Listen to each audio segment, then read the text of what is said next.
Hello, everybody. Welcome to the A Voice in the Wilderness podcast today.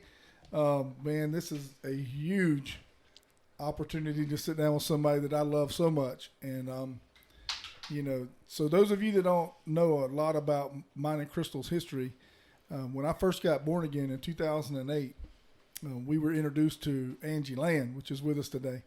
And Angie has been blessed with the opportunity to do marriage counseling over in the Bell, Old Town, Branford area.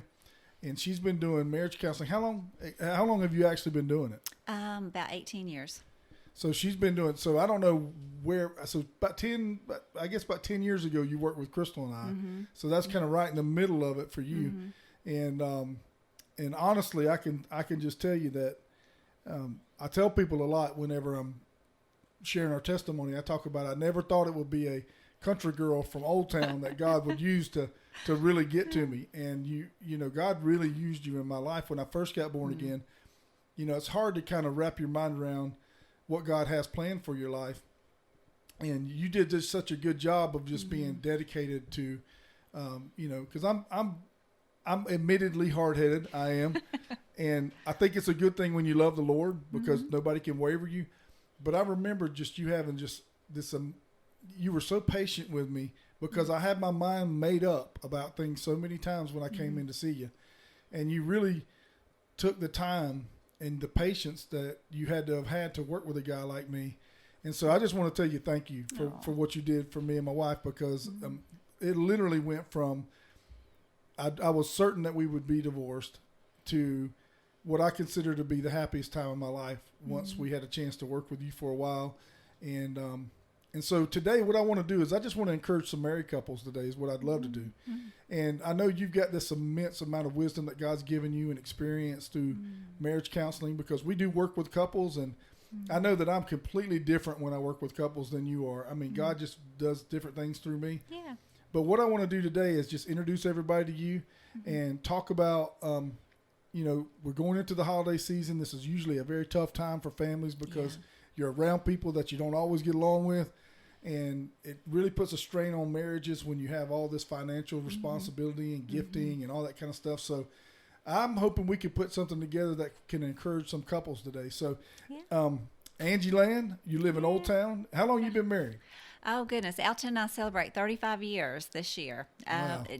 Last month in November, 35 years.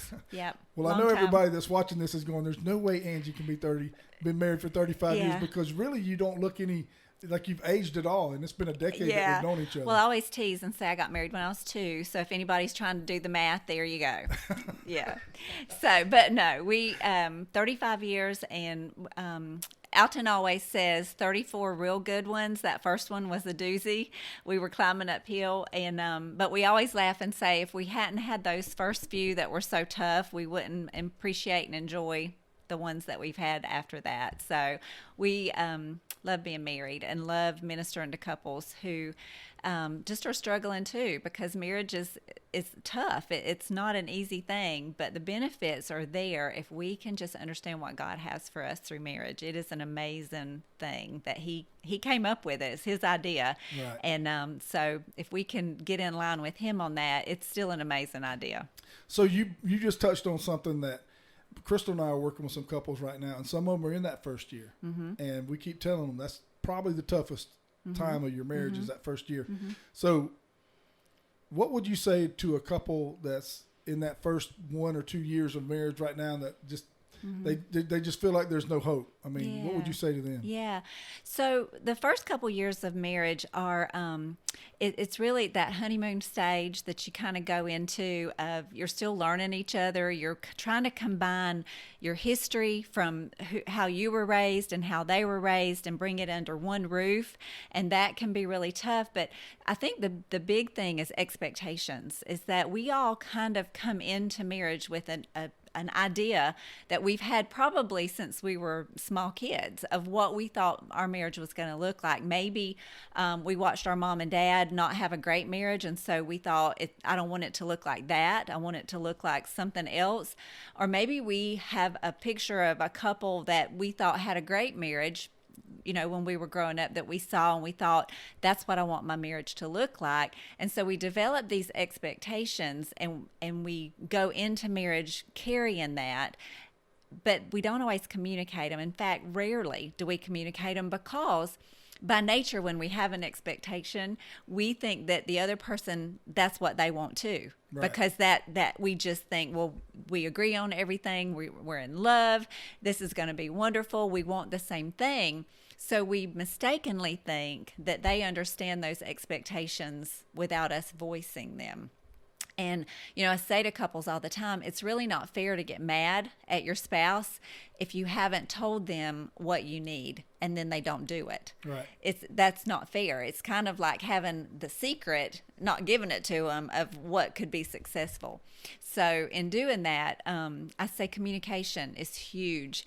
Think about what your idea of marriage, what you want that to look like, what your expectations are. For example, and this is a silly thing, but you'd be amazed at how many couples fight about this. Does the toilet paper go over the top or does it go over under the bottom? And couples fight about things like that because one of them grew up in a house where it went one way and the other went the other way. And it's just silly things like that we get frustrated about. And when the honeymoon phase starts coming down and we start getting frustrated at each other about these little things, stuff like that just builds up, and it just can get kind of ugly, really, over silly things that when you were dating, you didn't care which way the toilet paper went. It didn't matter because you were just so starry-eyed over each other. It didn't matter. I made a comment the other day to a couple. I said, the things that you find so attractive about the person that you get into a relationship with, when you first meet them, become the things that create the most problems. Yes. When you get married. It's insane. Yes. But it actually happens that way. Do you see that in most of your couples? Absolutely. And what you're talking about there is personality differences a lot of times, the strengths and weaknesses. By nature, we're attracted to people whose personalities are different than ours, so that their strengths kind of fill in the gaps for our weaknesses. So let's say if you're a talker, if you really enjoy talking and being social, you're likely going to be attracted to someone who enjoys listening to you talk more than they enjoy talking. So they're going to be quieter, which works out great until you start getting on each other's nerves.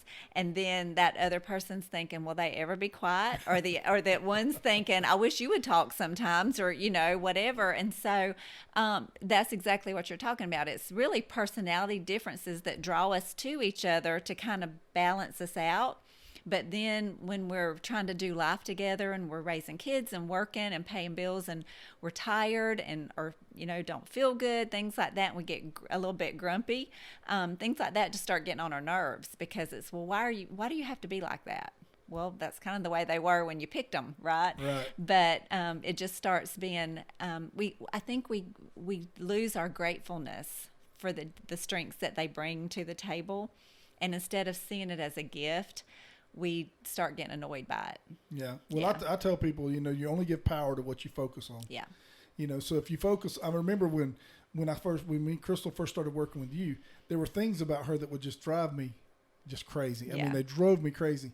And then once you started working with us, and once I started praying, I don't know if you gave me this advice or if God just put it on my heart, but I started praying that I could see my spouse through the eyes of Christ. I think you might have been the one that kind of encouraged that. Yeah. And when I prayed that, it literally went from being annoyed to me weeping, because I couldn't believe that God would give me a spouse like that. It changed.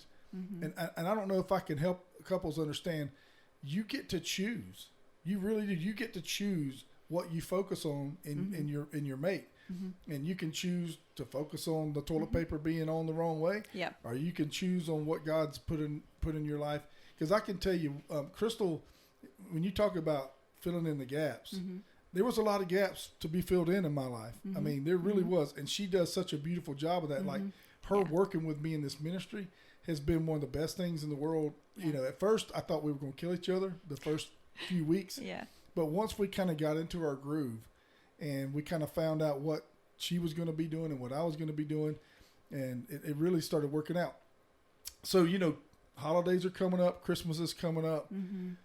What advice would you give to the couples that, hey, look, I know going into the holidays, it's tough, man. Yeah. Yeah. Because you're going into your extended family, and it's you're coming together. A lot of different things are happening. Yeah. What kind of encouraging words do you think you could share with some couples Yeah. right now in this time of the year? Yeah, so Skipper, this year, 2020, has been a big opportunity for all of us to grow and to draw on our faith to walk well in these tough times. And it's been a challenge just because change is always a challenge. And even, for couples who have maybe, their incomes changed because of the COVID restrictions and things like that, or maybe there's been illness in their family because of it, or, a lot of people have really struggled through a lot of the political divisiveness in our country and things like that. And so, we've had a lot of opportunity this year for growth and to be challenged by hard things. God, contrary to our belief, a lot of times, God's not afraid to let us go through hard things to build our character, to build our faith and things like that. And we kind of just want to hunker down and let it go over the top of us and not be affected by it. But, if we're wise as Christians, we're going to take these opportunities for all of this stuff that's going on and dig into our faith, keep a smile, keep our joy, in that, because the biggest thing that Jesus wants to see in this for all of us is for us to keep our light right in this dark world. And this year, I've heard people say this is the toughest year Americans ever had. I don't think so. I think that, when someone said that the other day, I overheard a conversation. Someone said, this is the most divided our country's ever been. And I thought, well, what about the Civil War? Right. So definitely our country's gone through things. Our world has gone through. This is not just an American issue. There's countries all over the place that are all of our world is dealing with the COVID shutdowns and just all kinds of unrest. People are protesting about all sorts of things all over our world, and yet as Christians we are supposed to draw on our faith to be light and to be hope in this hopelessness and shine brighter than ever, because the darkness gets darker. Right. And so as a couple, all the more for us to join together. The other day, my husband and I got into a discussion about leaving dishes in the sink, something real silly.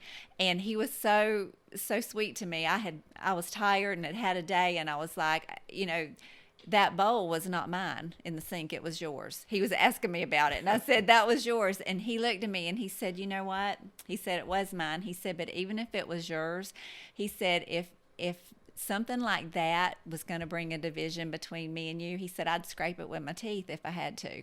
Right. He said, I don't want division between you over a bowl, over any kind of anything silly like that. And that's really, you're talking about what we focus on.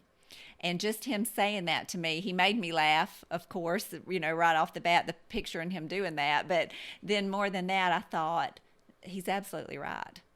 Something so silly as that, when there's so many bigger issues for us to be together on. And so what I would say to couples going into the holidays, it's back to the expectations, just like when we first got married. I don't think there's any holiday that creates more expectations than Christmas.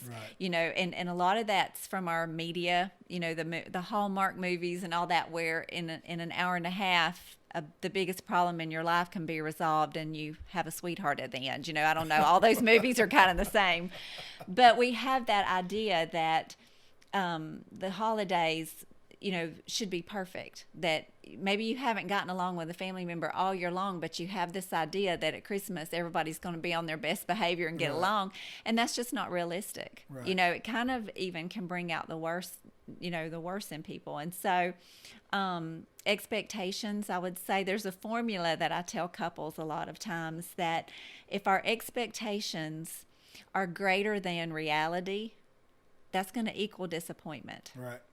But if our expectations are less than, or at least equal to reality, then that's going to equal satisfaction. And what we know about an equation in algebra is that the equal sign is non-negotiable. So that's not going to change, right? So the satisfaction and the disappointment are going to always be the results of those two different equations, reality is what it is. We very often can't do anything about that. That's something we can't change. So the only variable in that equation is going to be our expectations. Sometimes our expectations are unrealistic. If we expect to get everybody in the house for Christmas and everything be perfect, or if you're going to buy the perfect gift for everybody and be able to afford it, or if you're, all of those things, the perfect dish, even everybody's favorite holiday gift, sometimes it gets burnt, or it's, you know what I mean? Right. Things just aren't perfect.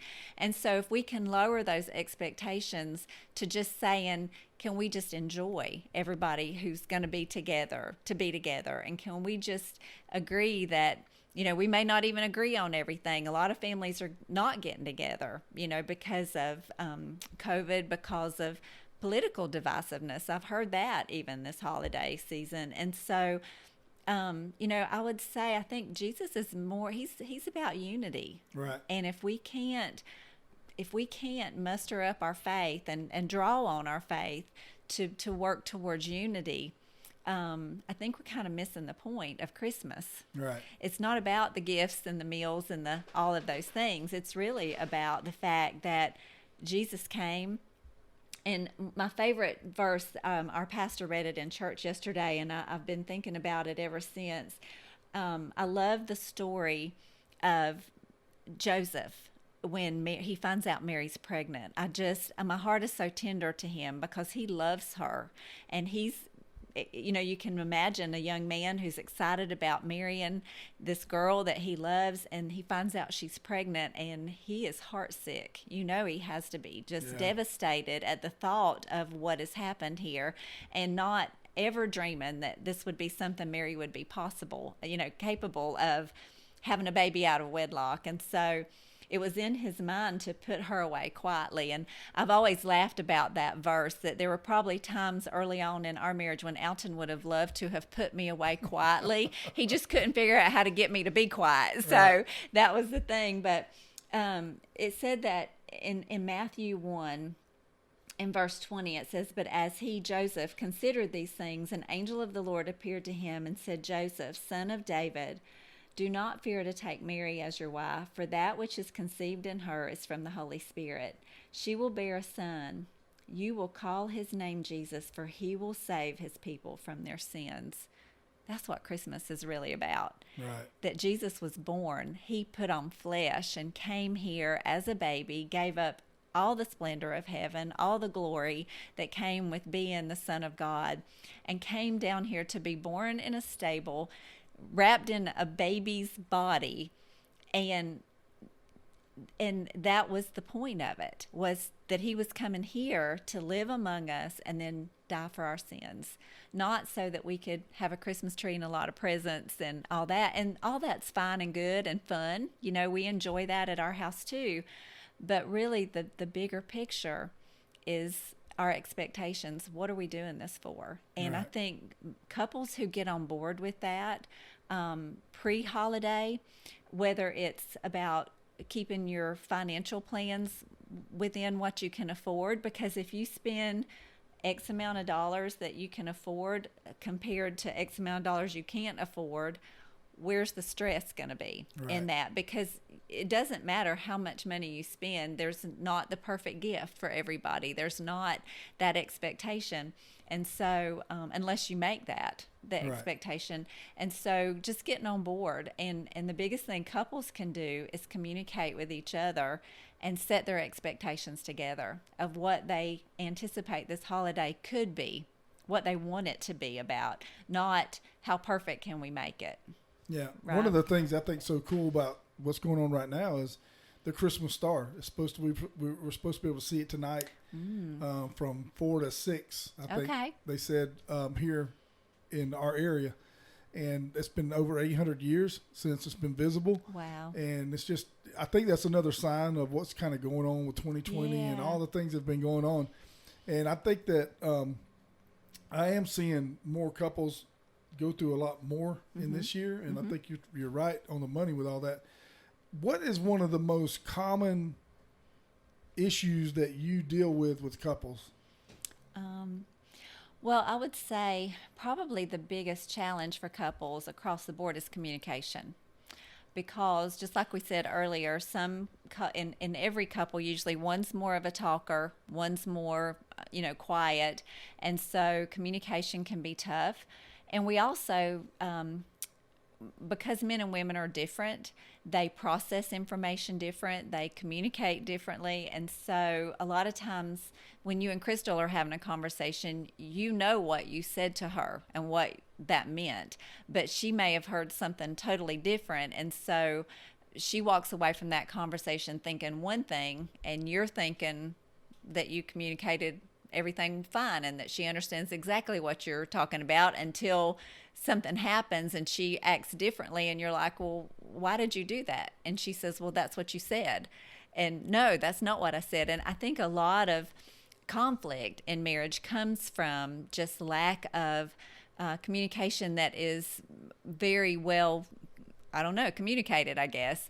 And so that's probably the biggest thing, because it doesn't really matter what the conflict is about. If you can't communicate about it, it's not going to get resolved. So that's probably the biggest thing, whether you're talking about money, whether you're talking about family issues, whether you're talking about sex. Those are some of the biggest things that couples argue over. But the bottom line is really about communication, about whatever that is, whichever it is. And so if you can communicate and agree on some middle ground somewhere, you don't have to agree with everything each other says. You're two different people. You're going to have different opinions on things, perspectives, and that's totally healthy. But communicate enough until you can find some common ground and then work from there. Right. Yeah. So you worked with us for, I don't know how long, maybe a year? Yeah, probably about that. And so with you doing this for 18 years, you've seen success in counseling, and you've seen failure. And so what would you say is maybe a few things that help create the success, and maybe some things that create the failure? I mean, because couples that come to counseling, what I have kind of started doing, and I try not to give them this open door to tell me exactly what they think about the other one in front of them. I try to stay away from that. I'll meet with them one-on-one and get that part of it. And then when we come together, we're going to focus on working on you, because you taught me that. I love that. When you told me this, I'll never forget when you told me this when we were meeting. You said, because I kept saying, Crystal does this and Crystal does this, and it makes me mad. And you looked at me one day and you said, nobody can make you mad, Skipper. You choose to react the way you want to react to what Crystal does. And it was one of those aha moments for me. I was like, wait a minute. Yeah. That is absolutely true. Nobody can make me feel anyway. And we don't always like to hear that, but there is something empowering about it that makes us, when we realize that we have control over our reactions, our emotions. In fact, the way we react to a situation is really a sign of resilience in our life, that we can handle going through tough things if we can control how we respond to stuff. If you've ever been around someone, or maybe have had situations in your life where some event or circumstance happened and it just felt like the end of the world, and you sort of operated like it was the end of the world, and it didn't get better. So the way we respond to something is always going to help us get through it if we can respond with hope and just an anticipation that there may be some things I can't control, but let me focus on what I can control.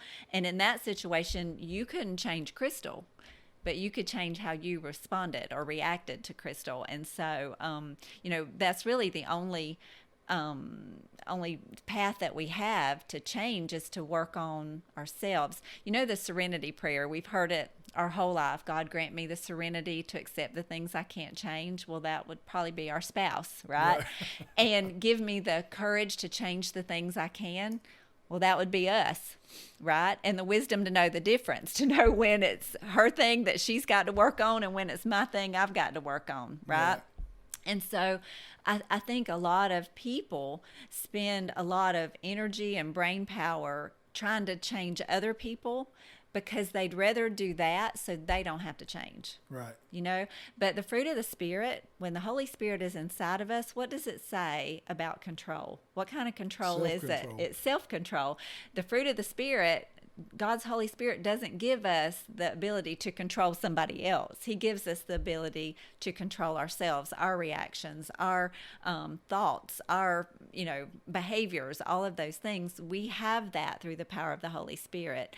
Not so much for other people. We can share influence. We can encourage them to change, and as a spouse, if there's unhealthy behavior, you definitely want to talk about those and discuss them and put some boundaries in place to say, as if this is going to continue, I may have to there may have to be some consequences for this, whatever it is, if it's unhealthy and harming their relationship. But you can't change that for them. That's going to have to be a decision that they make. So back to what you asked about success and versus failure. So one of the things I would say about counseling that I had to learn when I first started counseling is that counseling's not a 911 call. When someone is, if your spouse has just come in and looked at you and said, I don't want to be here anymore, I want a divorce. That moment, you may start talking to your friends or somebody trying to find some counseling, but that's not probably the moment where you're going to hear what a counselor would have to say, because your emotions are going to be everywhere. So when someone calls for counseling and they say, I need to get in today, my first thought is probably that wouldn't be a good idea. You need someone to talk to and to comfort you, but you're not ready for counseling. You need some comfort right now, and that's probably best given from a good friend or a family member that you're close to, because counseling is more about helping you untangle that knot and figure out how you got there in that situation and how to keep from going back there, or how to work out what's gotten you there to start with. So counseling, number one, is not a 911 call. Right. It's a time of, after your emotions have settled down a little bit, to start learning and growing and trying to sort through and learn what it is that needs to change about you in order to do that. And maybe it's just that there needs to be healthier boundaries in your relationship. And so, that's something that a lot of couples discover too. So that's one big thing about success versus failure. And I think the second one is just being willing to do the work. Right. I tell couples all the time, come into my office for an hour once every week or every 2 weeks is not where the healing's going to happen. My goal when you're in my office is just to kind of give you some parameters and send you out to live it out. And if you're not willing to do the work, to live within those parameters when you get home, the healing's not going to happen. Right. It takes a combination of your effort and God's grace to restore that. It's not going to be just coming and sitting in a counselor's office and expecting them, there's no magic wand they can wave over you to bring that healing. It comes with doing the work. And the couples that I have worked with through the years that have been willing, like you and Crystal, to hang in there and do the work and keep showing up and saying, okay, we did that this week, what are we going to do next week? Ready and then even saying, a couple weeks ago we were doing okay, we've hit a wall this week, I think we need to go back and revisit this again and keep working at it, because it takes time to change behaviors. Right. Patterns get set, and it really takes time to keep working on that, to get that to be the where that's the pattern. The healthier decisions, the healthier behaviors becomes the pattern. It's a process. It takes time. But I remember telling Crystal one time, I believe when she was discouraged about some things, that don't feel like when you stumble that you've fallen all the way back down to where you were when you started. Right.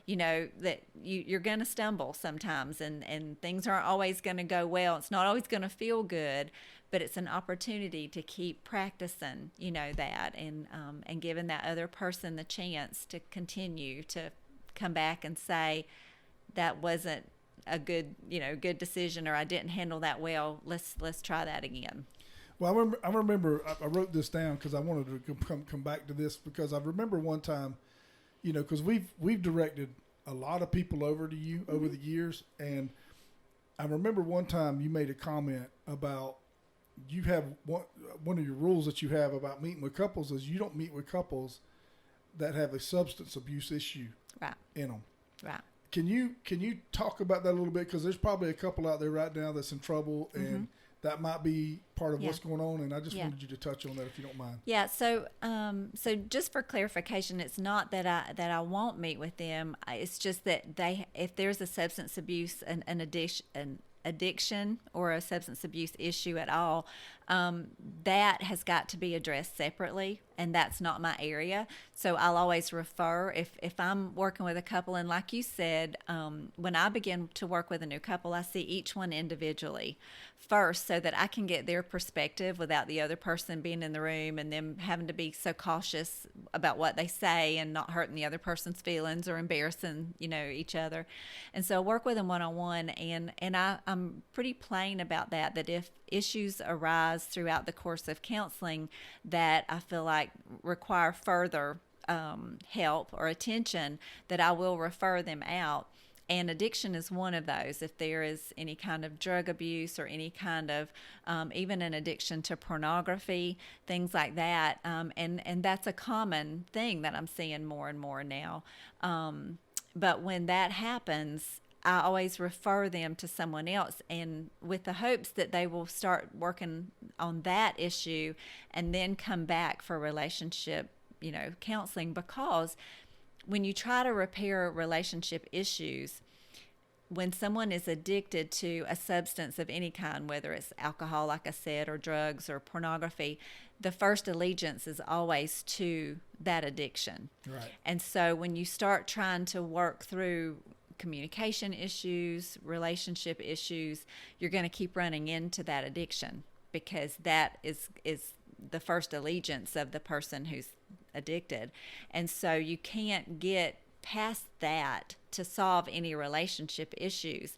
And not to mention that the trust of the other partner who's been dealing with the person with addiction, their trust is really got a big crack in it from just from the addiction itself, the behaviors that go with addiction. So I have worked with couples where there's been an addiction, but usually it's in joint, in connection with other counseling for that. Does that make sense? Oh, yeah. So you brought up pornography, and I think this is a huge battle. Absolutely. That we're having, especially with men. And I know the percentage of women that are getting involved in it is actually growing quite a bit. Yeah. And so this is the way that I've always seen pornography. When you look at Isaiah chapter 55, it actually says that Jesus was beaten for our transgressions and he was bruised for our iniquities. And one is an outward wound and one is an inward wound. And if you go back and you read the words of Paul says there's two different types of sin. One is against other people and one is against yourself. Right. Which to me, that goes together. When you think about it, a bruise is an inward wound. So whenever a young man or a husband is addicted to pornography, he's continuously creating iniquity and he's bruising himself on the inside. And the way that I've always looked at it is, if you are so bruised up and banged up on the inside, you can't understand the intimacy that you need to have with a spouse. And so for me, when I look at the issue that young men are having with pornography and husbands are having with pornography, it's an inward wound, and you can't experience that. You were talking about this. You were talking about the difference between, a carnal feeling for somebody and a godly love for somebody. You were talking about that when you first came in today. And so, what is there's a lot of that going on. I've had times where I've done camping trips when I've had, 17, 18 teenage boys around a fire, and I call it fire time confession, and every single one of them start crying over an addiction to pornography. Yes. And it's a major problem. And so those guys that are out there that are struggling with that, or a wife that's trying to navigate through that in her marriage, what is your advice to them? Because that is a major problem right now. Yeah, so understanding where a lot of this is coming from in our culture is access. One of the things that I hear, because I do work in the school system some, I do relationship education with middle and high school students. It's a grant that we have, and we do a program called Choices with that. And a couple of different conversations that we have with students about pornography has resulted in 6th and 7th grade boys telling me that their older brothers or their uncles or even their dads or stepdads have shown them pornography, sort of just showing them how to be a man kind of thing. And, when young boys see that kind, and girls too, but more predominantly boys, when they see that kind of representation of intimacy and they don't understand the dynamics of what is happening there, it really is a wound that happens in their emotions, but their body can respond to that so young because they're starting to go through puberty, they're dealing with hormones and all of those things, and so that response to them triggers what they think is normal. And so it can begin, if they don't have someone in their life who helps them understand. And the thing about pornography is it's not something that we talk about with our students or, teens or whatever, because, hopefully they're not doing it. So we don't want to bring it up and all that kind of thing. But we've got to talk to them about it, Skipper, because it's everywhere. And all of these, these same students are walking around with iPhones. And the access is there, and this online stuff. It's a moneymaker. Pornography is $1 billion industry, and so it's set up that when students are searching for things in search engines, they can type in something totally innocent or benign, and all kind of things come up, and they get exposed to it. And so that creates that problem, and then as they grow older, it's that secret sin, like you're talking about, that bruise on the inside. It's something that they can do in private, but with it comes so much shame and guilt and condemnation that they don't understand that's not just what men do or that healthy thing. And the book of Job, he talks about casting his eyes away from a maiden that doesn't belong to him, not his wife. And there's not much mention of that in our culture for men to be responsible to protect themselves from that onslaught of visual stuff that is coming at them all the time. And what I hear mostly how it comes up in counseling are wives who are brokenhearted because they have come to believe the lie that they're not enough for their husband to be satisfied or to be content with. And I have assured so many women that it has nothing to do with how you look. That this is a much deeper issue for your husband or a fiance, whatever, that it is a wound that has started at some point in his past and turned into an addiction. And there's going to have to be help for that specifically, and that's something that I refer people to, because that's one of the hardest ones to break because it's done in secret. And when you're by yourself, the temptation is going to be there, to do that. So, So when you met us, I had a serious situation with infidelity when you met me, and I'd got born again, and I remember thinking in my mind back in those days that there was just this desire to be wanted, and it wasn't a desire that wasn't. It was, to me, the desire to be wanted wasn't wrong. It was the way I was trying to fulfill that desire. Right. But I remember when I lived that lifestyle and Crystal discovered it, I remember thinking in my mind, because I think she felt the same way. She felt like it's her fault because she's not necessarily her fault, but she had some responsibility in it because she felt like she wasn't enough. And I tell people all the time, I'm married to someone that played the role of Barbie. She's absolutely stunningly beautiful. Yes. She's a great mother. She's honest. She's faithful. She's loyal. She's dedicated. I mean, there's really not a drawback to the woman that I'm married to. Right. So if there's a man listening or watching today and you think that, you just don't have all the things that you need in a wife and that's why you're making these decisions, I'm telling you, brother, that's not what it is. Right. It wasn't anything to do with the lack that my wife offered me. It was a hole inside of me that I was trying to stuff all this stuff into to feel better. And I did not have a satisfaction of that desire in my heart until I met Christ and I surrendered my heart to him. Yeah. It didn't come until then. And I'm a perfect example of a human being that was told that lie by the enemy, that I was married to the wrong girl, when I had the perfect girl.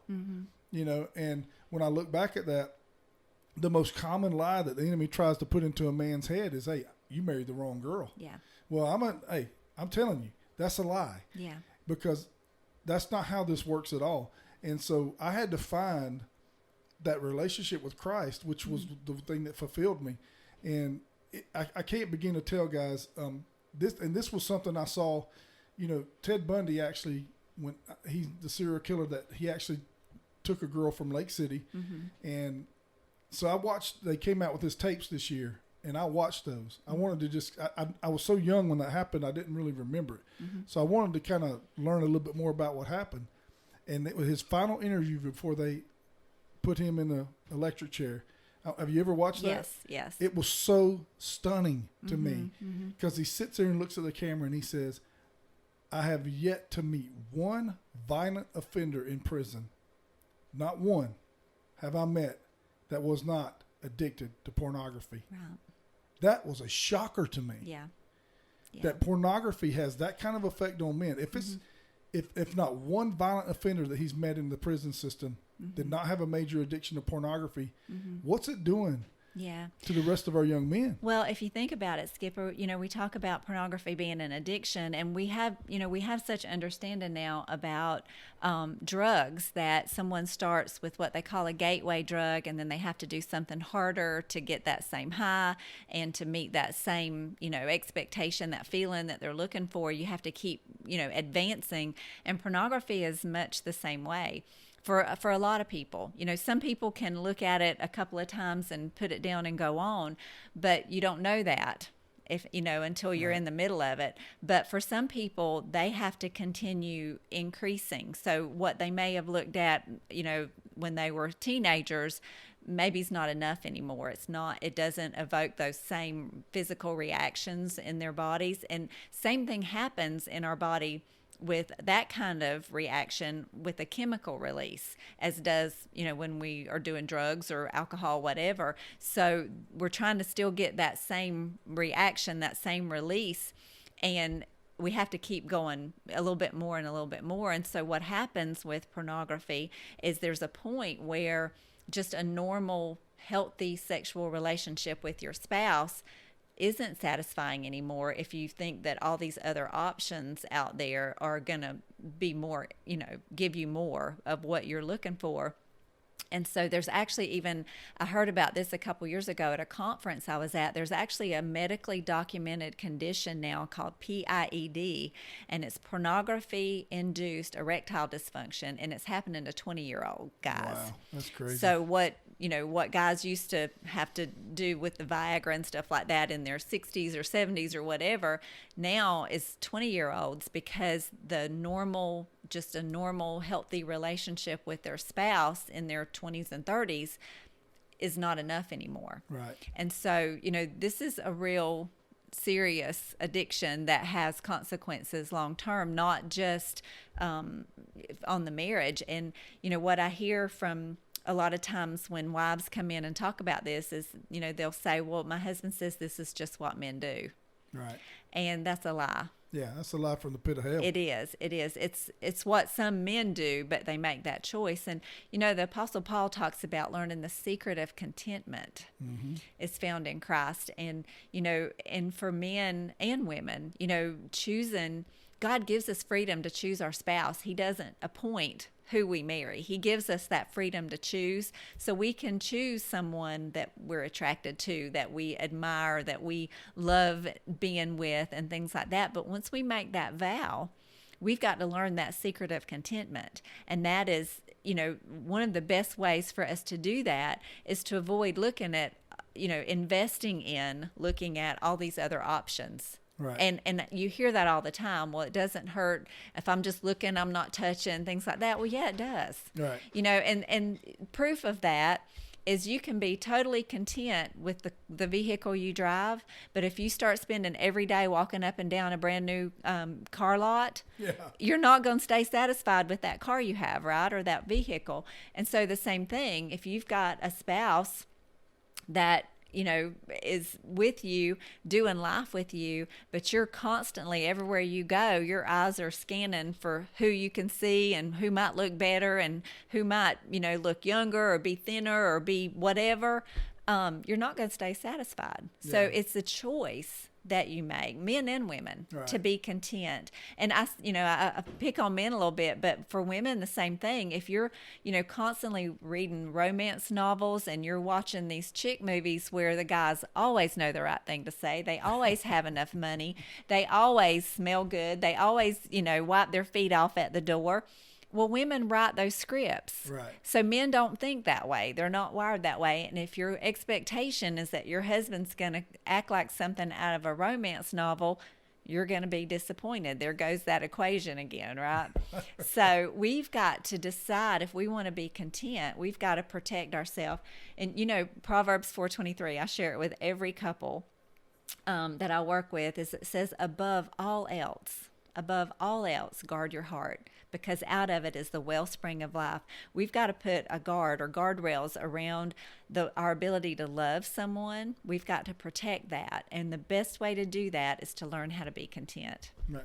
One last thing before we go today, because this has stuck with me from when we would meet. And you've talked about there's no back door. Yes. You got to get rid of the back door. Yes. Talk about the back door. Okay. So the back door is that big D word when you're married, divorce. That that is an option, if that's put on the table, then it's always going to seem like the easy way out when things get really hard, And the thing is if you've talked to anyone who's gone through divorce, it's not the easy way out. No. It leaves a lot of scars, wounds, and not just on the couple, on people who love them, on children, on in-law, family situations, friends, all of that. And so the best way for that not to be an option that forces you to come back to the table and work through conflict is just to make sure that you take that off the table. So no back door. When my husband and I first got married, we had gotten into a big argument. I was pretty hard-headed, and he's pretty hard-headed, so it wasn't going well, I'll just say like that. And I decided I'd had enough of that. We'd only been married about 4 or 5 months, I think, and I decided this was not for me. I had had enough. So I went and grabbed my suitcase out of the closet and threw it on the bed and started putting my stuff in it. And Alton came in, looked and saw what I was doing, reached under the bed, grabbed his suitcase, threw it on the thing, and started putting his clothes in it. And I looked at him and said, "What are you doing?" And he said, "Well, I don't know where we're going." He said, "But if you're going, I'm going." And I said, "Well, my whole point for this was to get away from you." And he said, "Well, that ain't happening." Amen. He said, "Wherever you're going, I'm going." And that man could make me laugh at a time like that. I figured he's worth sticking with. You know what I mean? I tell Crystal all the time, you decide to leave me, I'm going with you. Yep. That's what he said. He said, if you think you're going somewhere, look in that rearview mirror. I'm going to be right behind you. Amen. So, and I'm thankful for that, because through the years, there's been, challenges. Things are not always easy. And I can get real focused on what I feel like needs to happen next, and he will always reel me back in. Talk about that balance. He is my balance for that. And this counseling ministry would not be what it was. Nobody ever sees him or hears from him, but he's all in it to amazing. Keep me balanced. He absolutely is. And so I'm thankful for that. So you still writing articles? No. So the Heart Matters column, it ran for 10 years in area newspapers, and I stopped that a couple years ago. I did. So I stopped that about the time I started working in the school system. I couldn't balance everything. So I still counsel with couples at the Lafayette Baptist Association. I do one full day a week, and then other afternoons by appointment. And the grant that I work with students in Gilchrist and Dixie schools is through the Dixie County Health Department. That's a grant that I have done for them for about 4 years now, going into the 5th year. And recently, one of the things God has directed me into, my best friend from high school opened a gym in Dixie County for women. And so I have always loved yoga, enjoyed that. And so she asked me to come alongside her and start, doing some yoga in her gym. And I found a thing I could get certified, and it's yoga faith. So it's really using prayer and meditation and scripture, and really working on strengthening body, mind, and spirit. And so I do that a couple of afternoons a week there, and really enjoying that in a great way, just to share Christ with women who are trying to get healthy and bring some restoration back to their health, and grow in strength and flexibility, that kind of thing. And so I really enjoy that too. And that's been so good for me health-wise. All of our kids are out of the nest now, so it's just Alton and I, a little bit extra time other than grandbabies. They're the best. So yeah, so that's something that I've just gotten into this past year. So God, doors just kind of open, and we see what God's doing and join him in it, and I love the variety of all the things we get to do, but relationships are at the core. That's my heart of what I feel like is that's what brings joy to our lives, is our relationships, and people are the only thing we can take with us to heaven, right? That's it. So we got to invest there. That's it. Well, I hope you come back sometime. Yeah.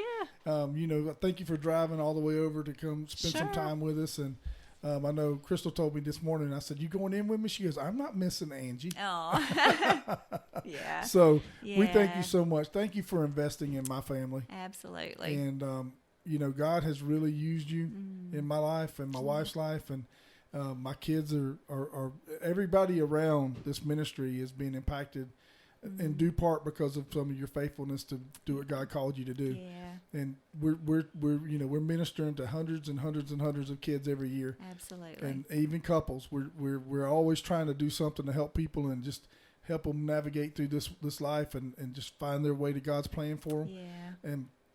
And you really were faithful to stick it out with a hard-headed guy that didn't want to listen, but I think I tell people all the time, I remember you telling me, I've never met a guy as hard-headed as you, Skipper Hare, but I promise God, if you keep coming, I keep working. That's right. And just, I'm so proud of you guys and the work that you're doing, and love y'all. So appreciative of that. So yeah. So you promise to come back? I'll come back. Absolutely. So this is what we'll do. Anybody that's listening or watching, if you got a question that you want Angie to answer, you guys message us the answer or put it in the comments, a question. And the next time she comes back, we'll take your list of questions and we'll go through them. Okay. That sounds cool? Like a plan. Yeah, we'll do it. Thank you so much for coming. We love you, girl. All right. Thanks. Bye. Thank you for listening to A Voice in the Wilderness podcast with Skipper Hare. You can stay connected with us and our family on our YouTube channel, Hare Days-Uncut. And don't forget to click the subscribe button. If you'd like more information or to support FCA Outdoors, go to fcaod.org.